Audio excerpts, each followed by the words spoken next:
still Blocktober.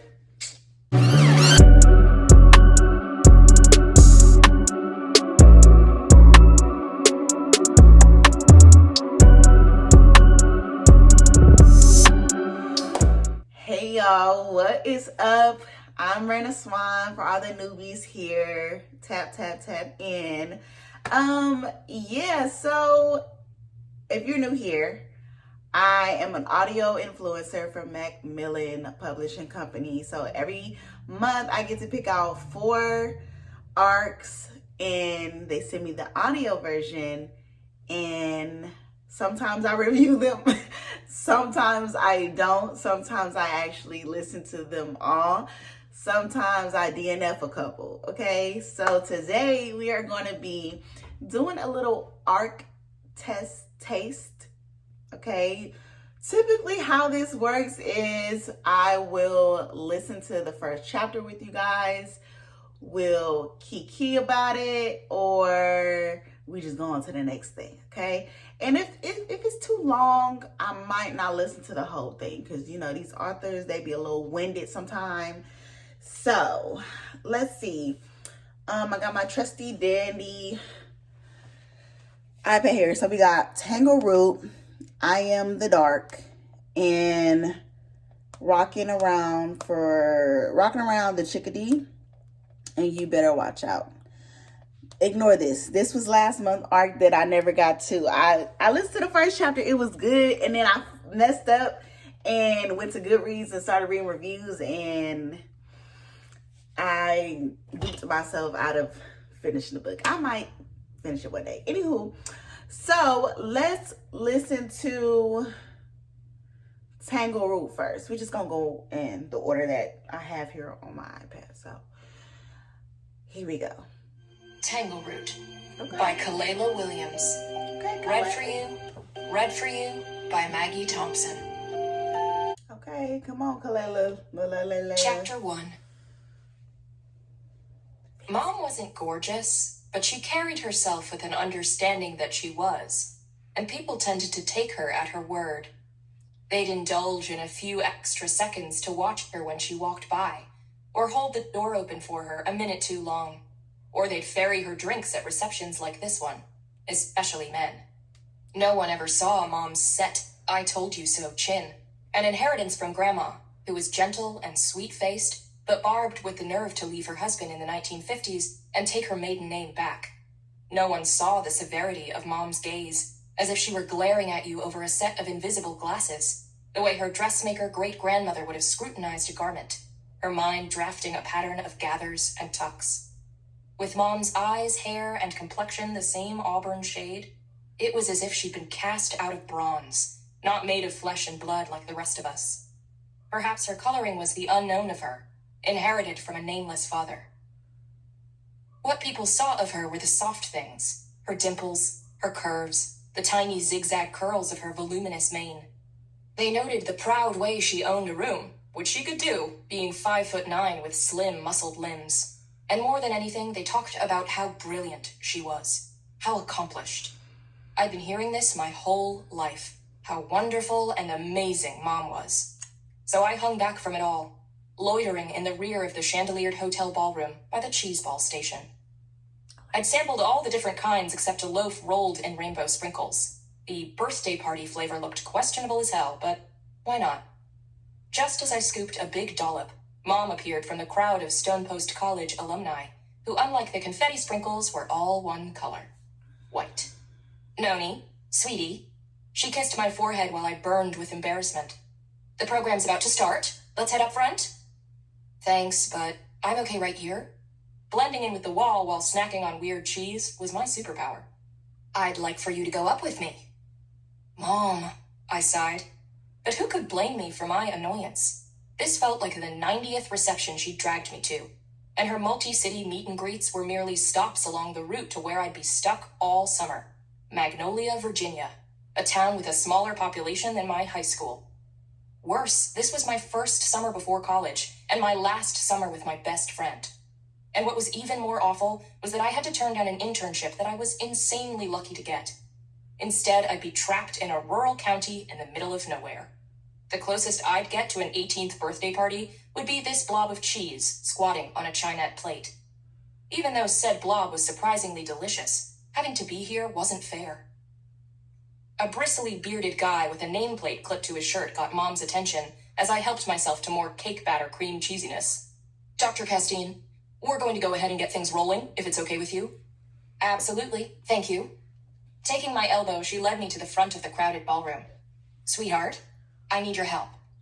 With what? With opening the program. The development office wants you to introduce me tonight. She wanted me to make a public address? Was she kidding? No, thank you, I said emphatically. Noni, I know, it's last minute. They just thought it would underscore the meaning of Stonepost's history. I agree. Mom, you know I get nervous about this kind of thing.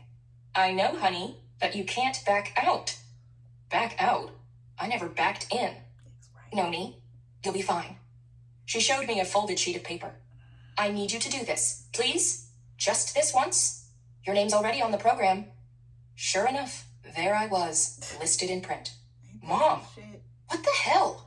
Watch your language, she spoke under her breath.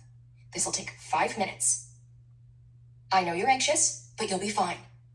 Before I could protest again, she guided me behind a set of curtains, then clipped a microphone battery pack to my sash. Just thread this right through your top, she instructed.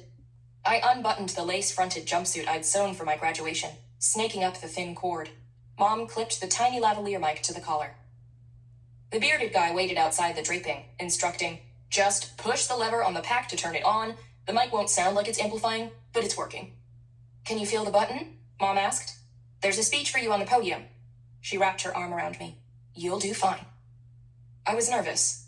I knew I should take deep, calming breaths, but I was also irritated. How could she put me up to this? Instead of sucking in any kind of zen vibes, I pushed short breaths out like a pissed-off dragon exhaling smoke. About that speech, Dr. Castine, Bristlebeard said, the version on the podium is ours, with edits. Now Mom was the pissed-off dragon. Oh, come on. We felt the naming issue. He spoke quietly while I fought every urge to walk away. She cut him off. I've omitted the idea from our other receptions, but this is the one event where I feel the audience will be conducive to hearing. The team respects your judgment, but reconsidering that I would like to move toward renaming this college after the black man who founded it. She spoke in both a whisper and a growl. It wasn't my decision, the board. A slow groan leaked from Mom's parted lips. In theater terms, the boards meant the stage, but in college administration speak, the board meant the board of directors, a committee of bigwigs who criticized Mom's every move. The man seemed flustered. They felt it's important to hear your vision for Stonepost College. Yes, but this is a fundraiser. By now, we were in the front of the ballroom.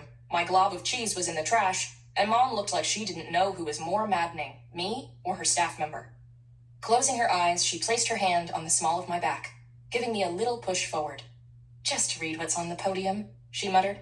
Their words? I didn't want to read anyone's words, but what could I do? Walk away? The truth was, I couldn't win against Mom.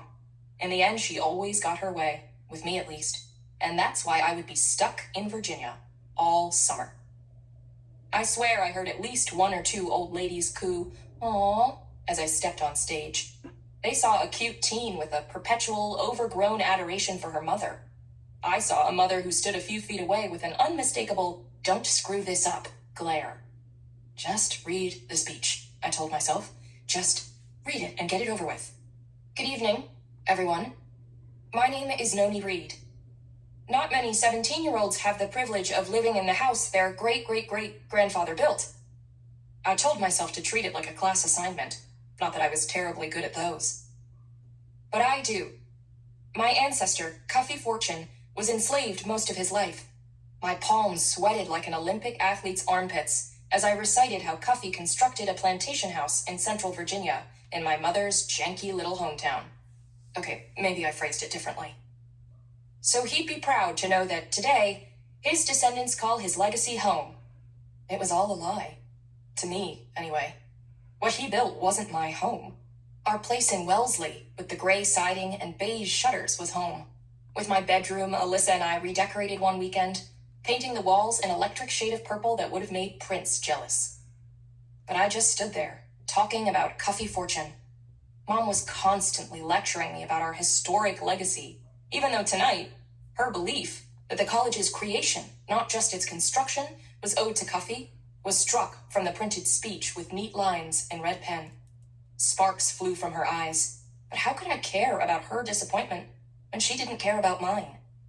Presiding over Stonepost College, this was her dream. Swallowing, I continued. My ancestor was a field hand, but he was also a foreman, because he oversaw the construction of Stonepost College. And only weeks ago, my mother took the helm of this historic institution. My mother and I, by our legacy, are... As I took a sharp breath, my anxiety took a back seat to sadness. I missed my best friend, and I needed time at home to make things up after our rift. I wished more than anything that I hadn't been forced to turn down the internship that would have shown off my talent and what I worked hard for. All of this meant so much more to me than a man who had been dead way longer than I'd been living. My mother and I, by our legacy, are... Mom's eyes bored into mine. My mother and I started again. Come on, Noni. But I couldn't finish this speech that wasn't mine. The words wouldn't come, not with anger in their way. Tears squirted from the corners of my eyes, and my chin wrinkled like a dirty shirt balled up in a laundry basket. How dare my mom make me say all these lies about how grateful I was to go to Nowheresville, Virginia? I had been so excited about my last summer with my friends before college, and even more about landing such an awesome internship. It wasn't fair that my parents' divorce and mom's new job had to steal it all away. The tears kept coming. Reaching behind my back, I fumbled but managed to flip the lever, turning the mic off. As I walked off the platform, speech unfinished, awes and coos wafted from the audience. Fine. Let them think I was overcome with emotion from Cuffee's story. But Mom knew better, and she was furious. Still, she didn't betray a speck of her anger. Not to anyone who didn't know her, at least. But I knew from the tightness of her shoulders, from the narrowing of her eyes as she stood at the side of the stage. Leaning close, I spoke under my breath. Mom. She fidgeted, shaking her head almost imperceptibly, making it clear she wouldn't hear me out. It was maddening. I told you, I whispered, I didn't want to do this. Sharp gasps and shocked faces accosted me as I walked away. As I realized why, I wished I could sink through the floor. Why hadn't I just thought for 2 seconds? Of course, Mom had turned on her mic. As soon as she'd seen me falter, she'd gotten ready to take the podium at a moment's notice. Sheer embarrassment forced more tears I'd been holding back to drip down my face, and all the snot I'd been snorting up to dribble out. Did I really hot mic? In front of 150 old people? But I had a right to be mad. She dragged me to this event, just like she was dragging me to rural Virginia, pulling me away from my entire life, from my best friend, from my internship, from my very dreams to stand apart from her. Outside the ballroom doors, a couple checking in at the front desk stared at me. So did the clerk and a bellhop wheeling an empty cart, asking, "Miss, you all right?" Ignoring him, I pushed open a door to a conference room and slammed it shut. Leaning against the whiteboard, I slid like cake batter on a rubber spatula and ended up on the floor. Why did Mom have to make me stay in the middle of nowhere all summer? Then I heard her high-pitched voice. Was she here? She wasn't. I could hear her on the other side of the wall, as clearly as if she were standing next to me. "My gosh," she said, earning chuckles from the audience. "That wasn't supposed to happen." More laughter. But if you've ever raised teenagers, you know they can be unpredictable. "Like trained bears," someone shouted. He was met with the audience's laughter. Because everyone commiserated with my mother, not me. "Please allow me to introduce myself." She went on as if nothing happened. "I'm Dr. Radiance Castine, and this past May, I had the distinct honor of being inaugurated as the president of one of the most prestigious liberal arts colleges in the..." Scrambling up from the floor, I couldn't escape the sound of her voice fast enough. Child, Noni girl. Her mama is a hot mess. Poor Noni. So I'm not going to read the synopsis. I'm just going to put all of them in the description box. So if you guys are interested in each story or that we listened to today, you can just check out the synopsis in the description box. Yeah, that was interesting. I feel like Noni's mama's gonna piss me off. I feel like Noni gonna have to stand 10 toes down, put her foot down, and kind of go against the grain and go against what her mama won't. Or she's gonna be miserable. She's gonna be miserable. I think this is okay. It's like a mystery. I could have sworn it was like some type of fantasy. I could be wrong. But yeah, what y'all think about that one? That one was cool. The chapter was a bit long, but okay, Kalela Williams girl. Now, I am the dark. I did not read the first one. I'm prepared to be confused. And I don't really read fantasy, so this should be fun, right? For the dreamers, deferred and heading for a supernova. We are cosmic, Yes, the thing of stars. Yes. Author's note. Oh. This is Jamison Shea. Hey, I'm the girl. author of I Am the Dark That Answers When You Call. Hey, girl. Laura's story of blood, godhood, and devotion comes to an end. Are you ready? Having walked, or technically been carried, corpse-like, away from Coralie and the prestigious ballet, our heroine must now see who she is without them both. As such, this story explores heavy themes such as grief, death and dying, mourning a loved one, parental abandonment, and surviving abuse. As Laura rebuilds herself, there are some depictions of gore, particularly blood, bones, corpses, and animal carcasses due to natural causes, as well as body horror, murder, torture, vomit, gaslighting and manipulation, heavy drinking, cannibalism, and forced confinement, being buried alive. Just girl things, am I right? Along the way, I hope you find a bit of comfort, like a cozy park bench in the middle of spring, within these words. I don't want to be at the mercy of my emotions. I want to use them, to enjoy them, and to dominate them. Oscar Wilde, The Picture of Dorian Gray. Chapter 1. We're not gonna listen to this whole thing. If I died like I was supposed to, L'Église de la Madeleine would have been the perfect place to mourn me. The church was grand, standing tall in the heart of Paris, like a temple, where the king of gods doled out punishments, where other greats, like Josephine Baker and Camille Saint-Saëns, were honored and celebrated by the masses.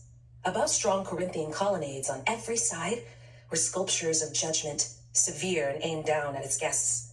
Big bronze doors, though open, didn't bother at all to feel welcoming. Its statues of saints were poised for war instead of supplication. It would have been perfect. But all of it now had the effect of making me want to shrink away or get out of Dodge. Like perhaps I was a monster to be put down when all I'd ever done was try to survive. Because I didn't die like I was supposed to. Coralie did. People climbed past me while I stood at the bottom of the steps, gazing up at Jesus while his angels glared down at me. It didn't matter that the icy winter wind nipped at my cheeks and fingertips, or that a few older people cast me glances of recognition from within their bundles of wool. It had already been more than a month since my face first appeared on the news. One of them missing. Then, one of the survivors. And according to the very superstitious few, the reason the house fell. I couldn't move, because I didn't know if I was allowed to be here. I didn't want to be here, but I needed to say goodbye. We don't have to go in if you don't want to, Katura said as she pulled her long coat tight around her. Her afro was in full bloom today, voluminous and freshly dyed, a radiant shade of lilac, and the coils and kinks fluttered in the breeze. Andor nodded his agreement and stepped closer, hunching his broad shoulders to try to shield me from the cold and the stairs and all that was holding me back, as if he could read my unease as effortlessly as I read his. He'd carefully framed his handsome face with the dark curls in an attempt to cover his milky eye and the scar that ran through it. But it was no use against the wind, and in public, every secret glimpse of me was another pointed at him and all Coralie took from him.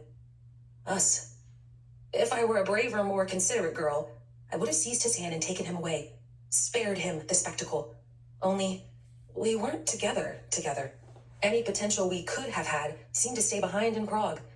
And here we were, only distant friends, so Instead, I adjusted the lace gloves and turtleneck I used to cover my own scars and pivoted on my heel.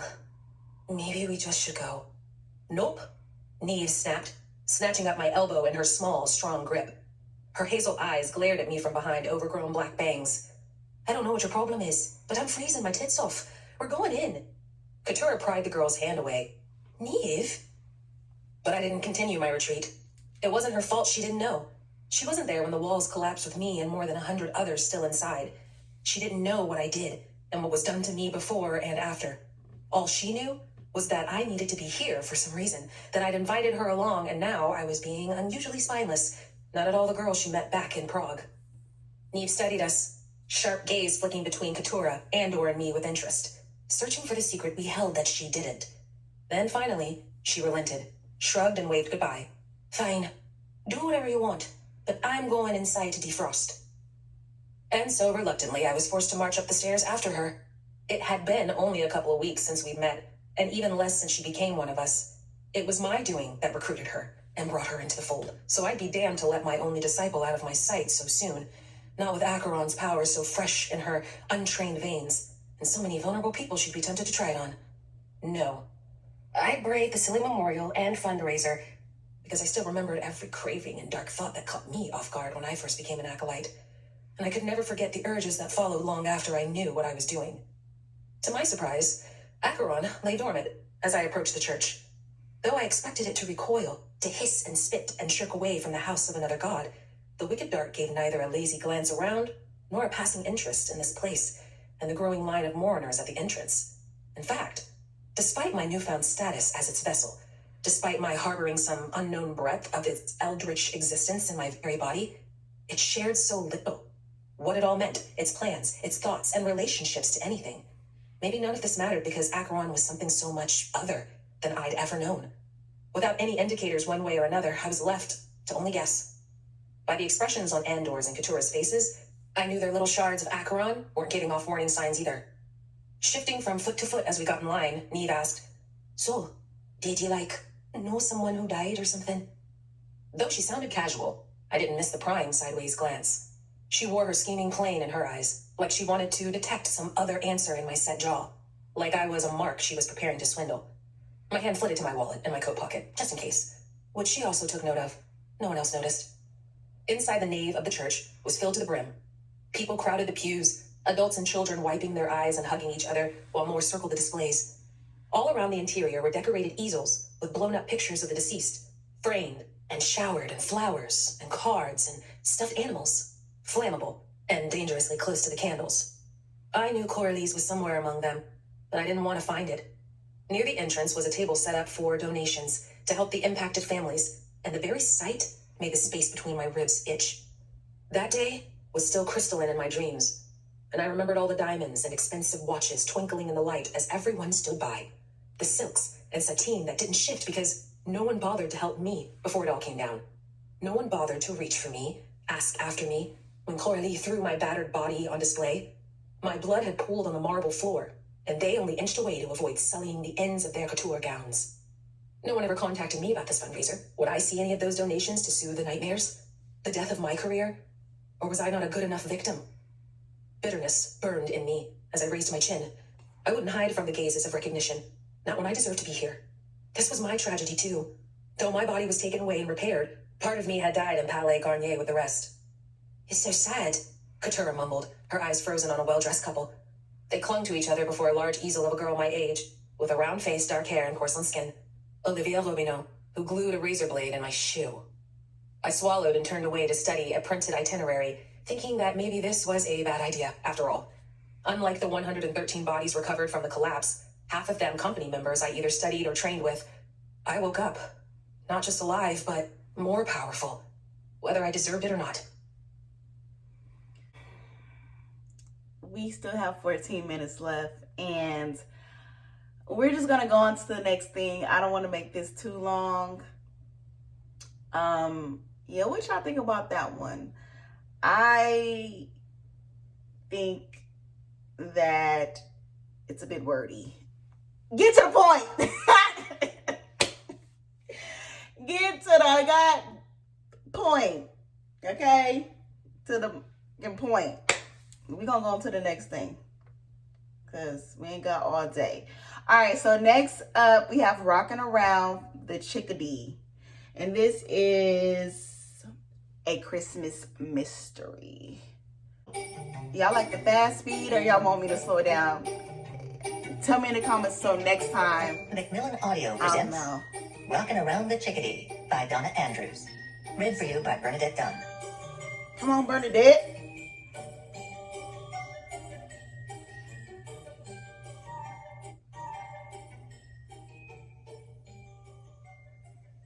All right. Come on. Friday, December 20th. Chapter 1. This stupid peace and quiet is killing me. Delaney, my sister-in-law, waved her arms wildly, like a windmill in a tornado. A familiar gesture. I'd seen her do it while pacing up and down like a red-maned tigress, celebrating a victory or venting her frustration over a project gone awry, or while seated at a conference table having a lively discussion with her fellow programmers and techies. But the seated windmill almost always gave way to the pacing version, as if only by covering ground could she cope with overwhelming emotion. Pacing wasn't an option right now, and the windmill looked a little silly when she was lying on the chaise thong in our sunroom, tucked up under a fluffy lavender and pale green afghan, with the soothing strains of an instrumental version of O Little Town of Bethlehem filling the air so softly it was almost subliminal. Now, my cousin Rosenoir said, you need to stay calm. Delaney rolled her eyes and looked at me as if for support. I smiled and nodded. I knew how she felt, how annoying those words were. After 5 months of bed rest, made necessary when her obstetrician had declared her pregnancy high risk, Delaney was thoroughly sick of being told to stay calm and not overexert herself. I'd gone through the same thing for the last month or so of my pregnancy. Not that there had been anything high risk with me, just the fact that twins often came early, and bed rest had been the best way of giving Josh and Jamie as much time as possible to grow and mature before they entered the world. Delaney wasn't having twins, just one very large and healthy single baby of as yet unrevealed gender. The last few days do seem like years, I said. I didn't add my view that maybe it was time to stop torturing her with bed rest. Let her do whatever she felt like doing. It probably wouldn't be much, and let nature take its course. If she gave birth today at 8.5 months, the baby would be in good shape. Even Dad admitted that. But saying it aloud would be heresy, particularly to Rose Noir, who had dedicated the lion's share of her waking moments over the last 5 months to waiting hand and foot on Delaney, and providing just about every known herbal, Wiccan, or New Age remedy for the minor indignities or major perils of pregnancy, at least those that passed muster with Dad and Dr. Waldron. At the moment, Rose Noir had her phone out and appeared to be using it to dial up the volume of the music coming from the little speakers hidden around the room.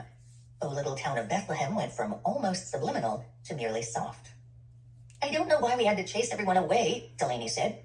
We always have a house full of family and friends for Christmas. This just feels weird and depressing, and there's never anyone to talk to. Dad's orders, I said. He didn't think the usual holiday chaos would be good for you. Delaney sighed loudly. I almost reached for my notebook that tells me when to breathe, as I called my combined calendar and to-do list. But that would probably remind her of her own organizational system, which lived in an app on her phone. Dad hadn't been joking when he ordered her not to open that app for the duration. I decided to wait until I was out of Delaney's sight so I wouldn't remind her of all those lovely neglected tasks, and wouldn't have to tell her the task I wanted to jot down. Find someone to talk to Delaney, someone interesting but calm. At least I've got the chickadees to keep me company, Delaney declared, in a tone that suggested she'd have been completely abandoned if not for her tiny feathered friends. There's no suet out. Don't they like suet? And don't they need it when the weather is this cold? They're very fond of suet, I said, and we ran out this morning, but we're getting another delivery later today. Delivery? Delaney frowned. Carphilly has a suet delivery service now? One of Randall Shipley's former cousins sells very nice organic suet, Rosenoir said, and he's happy to deliver it. Which isn't surprising, I murmured, given the amount of the stuff we go through. In the meantime, do you want me to bring in your laptop? Rosenoir asked. I could set up a Zoom call with your mother. It isn't even 8 a.m. here, Delaney said, which means not even 5 in California. Mom loves me to pieces, but she doesn't want to hear from me in the middle of the night. And if you forgot and did call her this early, she'd probably assume something was wrong and panic, I said. Besides, isn't this the day she's flying out to the East Coast? To visit your aunt and then spend the holidays with us and be here for the birth? Yes, Delaney sighed heavily. She doesn't have time to talk to me today. I'll bring your laptop in anyway, Rosemore said. You can listen to the birds again. Oh, yes, Delaney's face brightened. And I can try that Merlin app to learn more bird calls. I do have one down. Chickadee-dee-dee, chickadee-dee-dee-dee-dee. Just then my grandmother Cordelia appeared in the doorway. Very nice, she said, but don't go crazy with the extra D's at the end. They only tend to add those in when they're alarmed. She glanced at her wrist, and I deduced this was her subtle way of telling me it was time for us to leave. I'd stay and talk to you, I said to Delaney, but at the moment I have to take Cordelia over to the Carphilly Inn for the conference. Just what is this conference anyway? Delaney's tone was fretful, so I didn't think it was a good time to mention that I'd already explained it to her. Several times. She kept falling asleep in the middle of my explanations, which meant maybe it would be worth giving another sleep-inducing explanation. Although it would have to be a brief one, Cordelia needed to be at the inn well before 9. My grandmother must have had the same idea. It was Kevin's idea, actually, she said. So another true crime thing? Delaney asked. A good guess. My nephew Kevin was an up-and-coming true crime podcaster. Not exactly, I said. It's designed to provide practical help for people who are working to exonerate someone they believe has been wrongly convicted. Kind of a niche market, isn't it? Delaney frowned at the idea. Not really, I said. Cordelia could rattle off these statistics better than I can. I'm not really that keen on statistics. Delaney shuddered slightly. And I'm not awake enough to recite any right now, Cordelia replied. Just as well, I said. So, I assume that means you won't care if this next bit is approximate. We have something like 2 million people in jail or prison across the country, and experts estimate between 1 and 10% of them are innocent. That's between 20,000 and 200,000 people serving time for something they didn't do. Oh, that's so sad. Delaney clutched her baby bump. Actually, more like a baby mountain these days, as if already trying to protect her unborn child against the perils of unjust incarceration. But good people are busy working to exonerate them, I said, quickly, before the tears started. People like our cousin Festus Hollingsworth. His law practice includes a lot of exoneration work. That's so wonderful of him, Rosemore exclaimed. Delaney nodded and shed a few tears after all, but they looked like happy, sentimental ones. But he can't possibly represent everyone in need of exoneration, Cordelia said. So I suggested we organize a conference to help train other people to do the same thing. And Festus and Kevin thought it was a good idea, especially since we've got so many experts right here in Carphilly. And most of them in the family, I added. In addition to Festus and Kevin, Dad was the local medical examiner, my cousin Horace Hollingsworth was a well-respected CSI, and Grandfather was always happy to talk about the cutting-edge forensic work the J. Montgomery Blake Foundation's DNA lab was doing. We've also got Chief Burke giving pointers on working productively with law enforcement, Cordelia went on, and a couple of actual exonerees who are going to tell their stories. It sounds so interesting, Delaney said. Wish I could go. It occurred to me that we might be able to set up a Zoom connection to let her watch a few of the presentations. I made a mental note to ask Kevin. No, maybe I should clear the idea with Dad first to see if he thought true crime would be too stimulating. And I wasn't optimistic. These days Dad considered Parcheesi and backgammon too stimulating for Delaney. If we pull this first one off, we might start doing others, Cordelia said, and we could rope you in to talk about tech issues. But for now, we should run. She glanced at her watch again. Festus is giving the keynote speech at 9, and I should be there to introduce him. Have a good day. She nodded to Rose Noir and Delaney and strode out of the room. I'll see if there's anyone interesting that I could bring home to have dinner with you, I said, before following Cordelia down the hallway to the rest of the house. When I reached the hall, I glanced through the door of our once and future dining room, now serving temporarily as a bedroom so Delaney wouldn't have to go up and down the stairs. I saw Rob sitting on the foot of the bed, looking glum. Not bad news, I hope, I said as I stepped into the room. What? He started slightly and looked up. No, not bad news. Not yet, anyway. And what bad news are you expecting later, then? I just put in a bid on that house, he said. The one in Westlake. And are you more worried that you won't get it or that you will? I asked. Rob laughed at that, and the tension on his face eased. I haven't decided yet, he said. It's certainly not where we saw ourselves living. I nodded. Westlake was a relatively new neighborhood on the outskirts of Carphilly, an enclave of large, imposing houses in meticulously manicured yards. Rob and I had a running debate on whether the houses there qualified as McMansions. I argued that you couldn't insult a house that way just because it was ostentatiously large, unimaginatively designed, and not that well built. You also needed the obligatory postage stamp yard, and some of the Westlake houses had half an acre. To Rob, they were McMansions, period. The fact that he'd actually put in a bid on a Westlake house showed how desperate he was getting in his search to find a suitable house for him and Delaney and the impending new arrival. I was really hoping to find something out in the country, Rob said. Big house, big yard, but nothing too fancy or fussy. No traffic, good neighbors, something a lot like what you and Michael have here. We have no plans to move, if that's what you're hoping, I said. Sorry about that. I didn't add that we had more than enough spare bedrooms so that he and Delaney, and eventually the new arrival, could stay as long as they liked. He already knew that, as I knew that the impending birth of his son or daughter had fired up some atavistic urge to make a home for his family, a home of their own.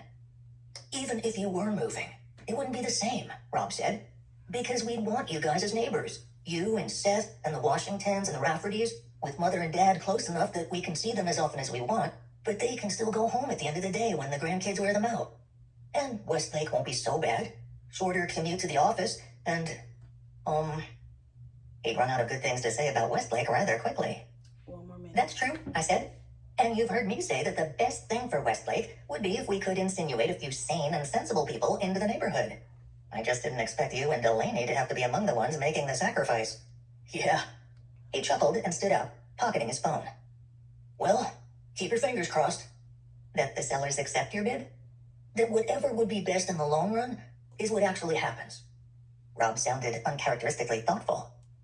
That we get what we need, not what we think we want. Damn, I sound like Rose Noir, don't I? Sometimes she's pretty wise, I said.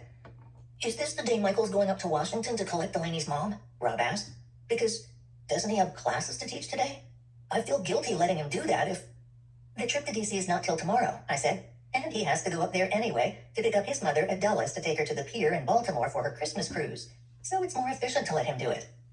And also, as Michael and I had discussed, less nerve-wracking for Delaney's mother, given how distracted Rob was these days. Oh, that's right, he said. It's all good then. Absolutely, I said. Laters. Out in the front hall, I found Josh and Jamie, my just barely teenage twins.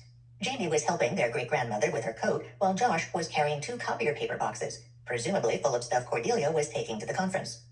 No, it doesn't look as if you'll need your snow boots today, she was saying. But tomorrow for sure, Jamie exclaimed. It's only a 50% chance. Josh's tone made it very clear that Mother Nature needed to shape up and produce the longed-for white Christmas. Now remember what I told you, Cordelia said as she opened the front door, and you should keep out of any trouble. Of course. Josh rolled his eyes as he said it. Jamie just nodded solemnly. Quick, I said, as I led the way toward where the twinmobile was parked. Tell me, because I want to stay out of trouble too. I know damn well. We didn't listen to 16 minutes of nothing. I know damn well it didn't nothing happen. It's supposed to be a mystery. Oh no, I'm not gonna be able to do it. I'm not gonna be able to do it. I feel like the first chapter sets up. The first chapter, to me, shows the reader how you set up each one of your chapters. So when I read a first chapter, if I listen to a first chapter and it's just like nothing really happened, like nothing was really happening, I feel like the whole story is going to be like that, and then you're going to cram hella shit into like the last 20%. I cannot, because how my brain operate, I start thinking about shit I got to do tomorrow. I start thinking about shit I got to do today. I can already tell I'm not listening to that. How did y'all feel about that? I honestly feel like I would have rather listened to the rest of I Fed Her to the Beast chapter 1 than to sit through that. I'm sorry. That was crazy. Okay, so last up we have You Better Watch Out by James S. Murray and Darren Wermoth. This better start off good. I'm have an attitude. Macmillan Audio presents 1. I don't got time for that. Darkness had invaded Old Forge. Snowflakes sprinkled Eddie Parker's windshield as he drove along Main Street. The small upstate New York town had a homely feel. Retro streetlights giving off warm yellow glows. Adorable local stores stuffed with holiday decorations. He imagined that most of the inhabitants were straight out of a Norman Rockwell painting, gathered around their fires on this cold Christmas week evening. Most places had closed for the night, and the sidewalks were deserted. Old Forge had heaps of character, and its quaintness drew people from miles around. It was a tourist trap in the summer, with the best boat tours in the Adirondacks, but it had the lowest temperatures in the entire state during the winter. Truly brutal weather. Even so, Eddie never tired of seeing the place on his drive back from his brother's cabin. Also, the people here had money. Lots of it. Eddie had a maxed out credit card, $40 in his wallet, and was a month behind on his rent. But he knew he had a few more months to go before his landlord could start the eviction process. New York law was a bitch to landlords, thankfully. But overall, a pretty sad situation for a 30-year-old guy. Once back home, he vowed to get a real job. Because Lord knows he had done his old job for far too long. It was time for a change. A bright sign beamed at the end of the strip. The local grocery store had remained open, and he needed a pack of smokes. On a cold winter night, it was a match made in heaven. Eddie slowed and flicked on his turn signal. The store entrance swung open, sending a shaft of light into the street. A man walked out with a couple of six-packs. He pulled into the dilapidated parking lot at the side of the building. Moments after, a set of headlights flashed past his SUV. A minivan parked a few spots to his left. It had a blue wheelchair sign in one of its windows. Eddie sensed an opportunity. Maybe the real job search could start tomorrow. A silver-haired lady, dressed in a thick coat, struggled out of the driver's side. She unsteadily made her way around to the other side of the minivan. A minute later, she reappeared with a stick-thin husband in an electric wheelchair. The couple was maybe in their 70s, probably too old to brave this kind of weather for butterscotch candies and a bottle of Bartles and James. Eddie scanned the place for any security cameras. Nothing. For a moment, he kicked himself for allowing another one of his bad habits to surface, but quickly rationalized the moment. One last score to see me through Christmas. Besides, nobody will get hurt. Nobody will ever get hurt again. He jumped out of his vehicle, and his breath instantly fogged in the frigid night air. His jeans and a sweater provided poor protection from the elements. Eddie broke into a jog toward the entrance, following the wheelchair tracks in the snow. He dragged open the door and stepped into the welcoming warmth. Quiet Christmas music leaked out from an old dilapidated speaker. It looked like a Radio Shack special circa Black Friday 1994. The woman at the checkout glanced at him, then focused back on a wall-mounted tube TV playing repeats of Wheel of Fortune. The tiny grocery store had a measly 5 aisles. The elderly couple moved along the one farthest from the counter. The old woman's basket was already half full, and she visibly struggled with its weight. Eddie followed closely behind, glancing back and forth between his targets and the various junk foods on display. The freshest seemed to be the Twinkies. The hot dogs on the roller looked like they needed carbon dating. The couple moved along to the next aisle. They seemed in good spirits, busily chatting while completely unaware of his presence. The perfect marks. The bell at the front door of the store tinkled. He paused his pursuit by the refrigerators. A middle-aged cop with a stern stare had walked in, the type of humorless asshole that would give you a ticket for looking at him the wrong way. It was the last thing Eddie needed on a night like this, but he told himself to play it cool. "Sheriff Briggs," the old man called out. "George, Dorothy, what you doing out on a night like this?" "You know how Dorothy likes to stock up for the holidays, Sheriff," the old man said with a smile. "The roast isn't going to cook itself," the woman replied, pinching her husband's side lovingly. "Do you have a moment, Sheriff?" the old man asked. "I'm in a bit of a rush, sadly." "Nothing too serious, we hope." "Oh no, just a minor incident on the other side of town. What's up?" "We were watching the news last night and wanted to congratulate you on another year of no murders in Old Forge." The cop gave her a satisfying nod. "Oh, don't thank me, George, Dorothy. It's the good people that live here that make all the difference, such as the two of you." Eddie half listened to the conversation, biding his time nearby. He pretended to check out the cans of generic vegetables and dusty boxes of Fruit Loops. The cop hustled over to the checkout, bought a lottery ticket, so not in that much of a rush, and strode back outside, seemingly without a care in the world. Moments later, his cruiser casually pulled away from the front of the store. The old couple continued through the aisles, picking a few more items. The basket looked ready to burst, though it contained nothing of interest. Finally, they headed over to the register. Eddie moved directly behind them. He hated himself for doing this. He had learned the dark arts of theft as a teenager. It required patience. No matter how vigilant or attentive someone might be, the perfect opportunity to rob them always came along. He edged forward to closely watch their every move, their every detail, but not close enough to arouse suspicion. The old lady wrestled the basket onto the counter. Her husband was wearing a pricey-looking suit under his overcoat. Eddie doubted his plan would put a serious dent in their finances. More likely, they'd simply get over it. The server scanned the items and put them in several plastic bags. Patience. Do this outside. The old lady opened her Chanel purse. Excitement shot through Eddie's body. It was crammed with cash. At least a few grand, he figured. Enough to survive until he found work. She pulled out a $100 bill and paid for the items. But as the old woman struggled to lift the grocery bags, one slipped from her frail hand, sending cans rattling across the tiled floor. Eddie immediately bent down to pick them up. His playing the Good Samaritan meant they wouldn't see what was coming next. "Thank you, young man," she said. "I hate to ask, but would you be a dear and help us to the car? These groceries seem to get heavier and heavier each year." "Of course, my pleasure," Eddie replied. "You're a gentleman," the old man said. "Not enough of those going around much anymore." Eddie smiled at the couple warmly. The perfect opportunity. This was going to be smooth sailing. He swept the remaining bags off the counter and followed the couple outside. The man's electric wheelchair left 2 fresh trails in the snow-covered ground. The woman waddled beside him as they headed into the dark parking lot. "Where are you from, young man?" she asked. "Fort Drum, born and bred, ma'am." "Really? What brings you to our little town?" "Oh, just cruising through. Eager to get home for the holiday. See the family, know what I mean?" The elderly lady smiled. "Well, don't worry. My husband and I won't keep you for long, but we're so glad you came through Old Forge." They stopped by the side of the minivan. The old woman slid open the side door, placed her purse on the seat, and folded out a ramp.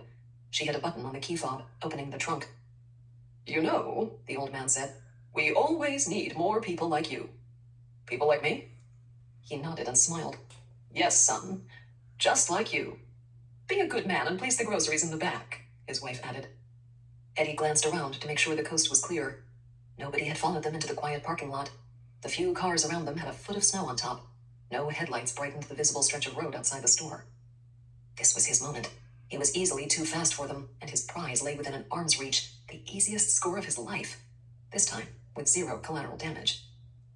He dumped the shopping bags he was holding, rushed around to the front of the wheelchair, thrust his arm inside the vehicle to grab the purse. In a moment, he would be gone, and flush with cash. Instead, he felt a sharp scratch on the side of his neck. Eddie planted his hand against the sudden pain. He spun to face the old couple, confused over what had just happened. The old man had risen from his wheelchair, now looking tall and composed. He took a step back from Eddie, holding a syringe in his right hand. The woman had also retreated a few paces. The friendly smiles had now disappeared from their faces, replaced with expressions of grim curiosity. "What the fuck?" he muttered. Eddie lurched toward the couple, but his right leg buckled. He collapsed to one knee, gasping for breath but unable to stand. Energy drained from his body. His eyelids wilted.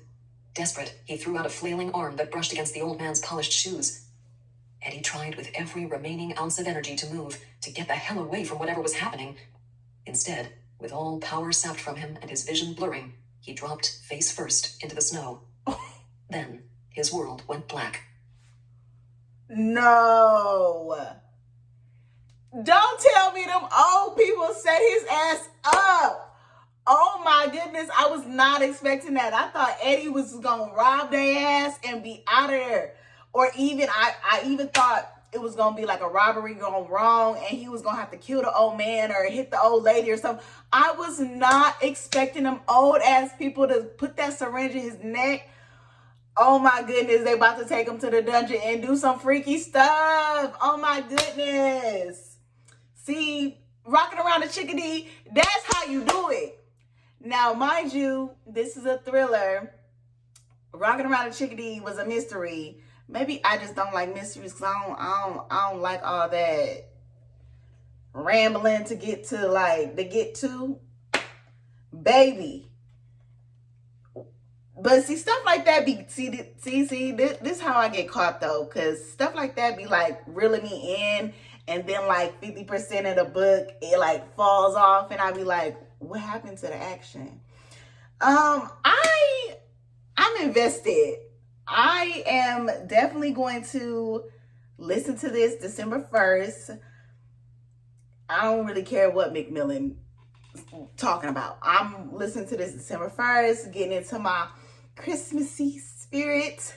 Yeah, so out of all of the books we listened to today, which one sounds the best? I know for sure You Better Watch Out. I loved that first chapter, like the whole setup, everything. Yes, take me behind the scenes, but also don't tell me too much, but then shock me at the end. I love that.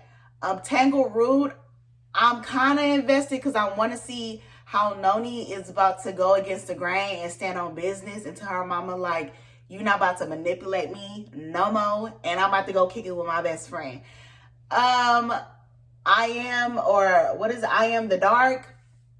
I feel like if I really put my mind to it, if I could see it, like I believe I can fly. I feel like if I like really sat down and tried to listen to that, I feel like it's gonna be some parts that I'm like, ooh, cause the trigger warnings would have me like, oh, all that about to happen up in here? Okay. Rock around the chickadee. Nigga, please. I probably won't go back to that at all. I'm just gonna put that in the pile. And it might be a little, should I put the Goodreads reviews up in the thing? I ain't got time for that, child. Okay, make sure y'all hit subscribe. Make sure y'all hit like. Make sure you leave me a little heart or a little swan in the comments or something. Yeah, and I don't know if y'all know, but this month is National Novel Month or some crap like that. Yeah, so, and it's still Vlogtober. This ain't no vlog, but it's an upload per, right? So, yeah, make sure you guys are following me on Instagram at Raina.Swan. And if you want to follow me over there with them bougie book talk people, go ahead and follow me over there. Y'all already know my beef with them. It's at Raina.Swan. And yeah, thank y'all for hanging out with me. This is a long-ass video, and I do not feel like editing this. All right.